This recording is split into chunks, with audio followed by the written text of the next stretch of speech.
आज हम पढ़ेंगे सबके चेहरे खिल उठे में।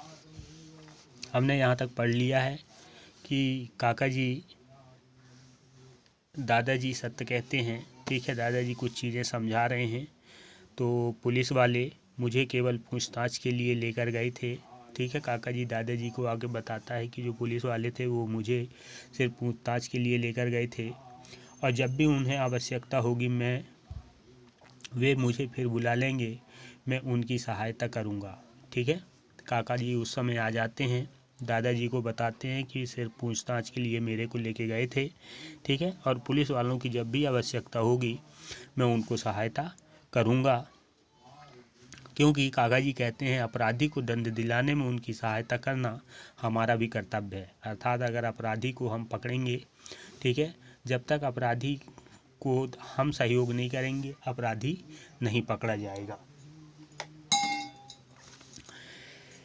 आगे है, दादाजी सही है, प्रत्येक नागरिक का यह कर्तव्य है कि वह सामाजिक शांति, सांप्रदायिक सद्भावना एवं राष्ट्रीय हित को प्रभावित करने वाली कोई भी महत्वपूर्ण सूचना पुलिस को देकर, इसके अलावा सड़क दुर्घटनाओं में दुर्घटनाग्रस्त होने वाले घायलों को निकट चिकित्सालय में पहुंचाना एवं पुलिस को सूचना देना भी नागरिकों का दायित्व है।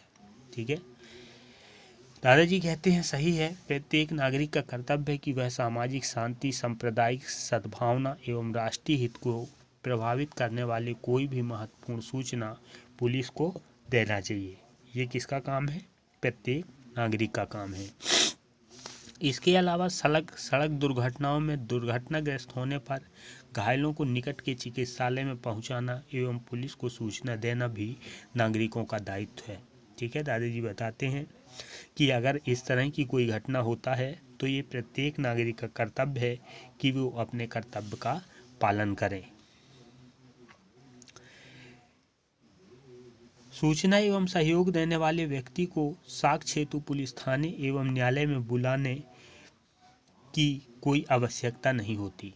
ठीक है, यहाँ आप दादाजी ये बता रहे हैं कि मान लो अगर कोई व्यक्ति सूचना देता है किसी अपराध पर या किसी कार्य पर या कोई साक्ष्य होता है उस समय, तो देने वाले व्यक्ति को पुलिस या थाने में न्यायालय में बुलाने की कोई आवश्यकता नहीं होती। ठीक है, ये भी है कि अगर हम सहयोग करते हैं तो हमें न्यायालय में बुलाया जाए या पुलिस में बार बार बुलाया जाए, तो ऐसा भी नहीं है। राष्ट्रीय एवं सार्वजनिक संपत्ति, राष्ट्रीय ध्वज इत्यादि की सुरक्षा एवं सम्मान करना, अनुसंधान के दौरान उनकी जानकारी में जो तथ्य है उसके बारे में सही गवाही देना प्रत्येक नागरिक का कर्तव्य है। ठीक है, आगे यहाँ बताया जाता है कि जो राष्ट्रीय हित के राष्ट्रीय जो सार्वजनिक संपत्ति है, ठीक है, राष्ट्रीय ध्वज है, ठीक है, तो कोई भी आवश्यक राष्ट्रीय ध्वज इत्यादि का सुरक्षा एवं सम्मान करना ये हमारा कर्तव्य है। अनुसंधान या जांच के दौरान उनकी जानकारी में जो तथ्य है उसके सही गवाही देना प्रत्येक नागरिक का कर्तव्य है कि उसके बारे में अगर कोई जानकारी है तो गवाही देना प्रत्येक नागरिक का कर्तव्य है। जीतू, हम पुलिस विभाग को कैसे सहयोग कर सकते हैं? जीतू पूछता है कि हम पुलिस को कैसे सहयोग करेंगे। ठीक है, तो दादाजी बताते हैं पुलिस विभाग अपराध पर नियंत्रण रखने के लिए हमसे असामाजिक और आपराधिक तत्वों के विरुद्ध कार्रवाई में सकारात्मक सहयोग चाहता है। ठीक है, इसमें क्या है कि पुलिस विभाग जो है अपराध को नियंत्रण करने के लिए असामाजिक या आपराधिक तत्वों के विरुद्ध कार्रवाई में सकारात्मक सहयोग चाहता है।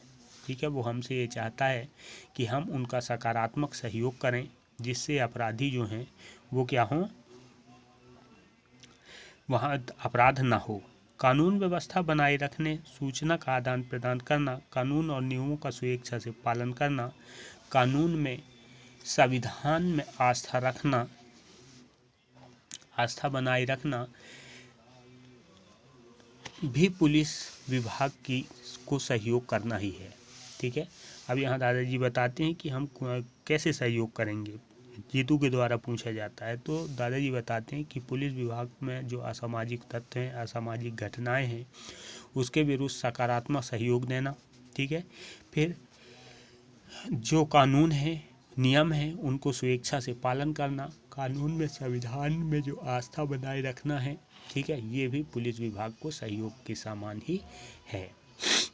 आज पुलिस के बारे में हमें आपने जो बताया, उससे तो पुलिस के प्रति हमारे मन में जो डर था वह समाप्त हो गया, ठीक है।